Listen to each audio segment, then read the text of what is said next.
Bienvenue sur ce Debunk Rapide numéro 7, qui fait suite au Debunk Rapide numéro 2 par notre ami Polo79. Il avait utilisé son appareil photo avec un zoom très puissant pour filmer une étoile.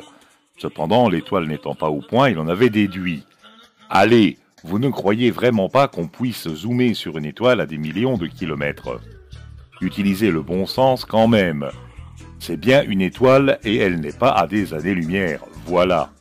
Lorsque nous lui avions fait remarquer que cette image n'était pas au point, il est resté ferme sur ses positions tel Léonidas au Thermopyle, en disant qu'on ne peut pas photographier une étoile qui se situe à plusieurs années-lumière.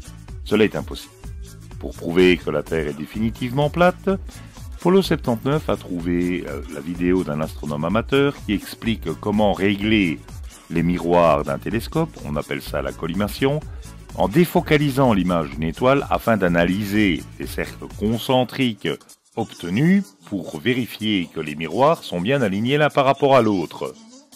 Par contre, le fait que cette image défocalisée ressemble étrangement à ce qu'il prétend être un zoom sur une étoile à des millions de kilomètres ne semble pas l'avoir frappé directement. On voit parfaitement sur la vidéo l'effet de la focalisation et de la défocalisation sur l'étoile, ce qu'il obtiendrait aussi s'il le faisait avec une mise au point manuelle sur son appareil photo. Pour un astronome amateur, la collimation est très importante parce qu'elle permet d'obtenir les images les plus fines lorsque le système sera parfaitement au point. Et la collimation est bien réalisée lorsque les disques de diffraction d'une étoile, pas au point je précise, montrent des cercles concentriques les plus parfaits possibles. Maintenant, qu'est-ce que la collimation d'un télescope a à voir avec une preuve de la Terre plate? Là, nous nous interrogeons et nous ne comprenons pas. Mais de façon à ne pas trop froisser nos chers platistes, je vous propose une photographie de la Terre plate. On voit bien que la Terre est plate.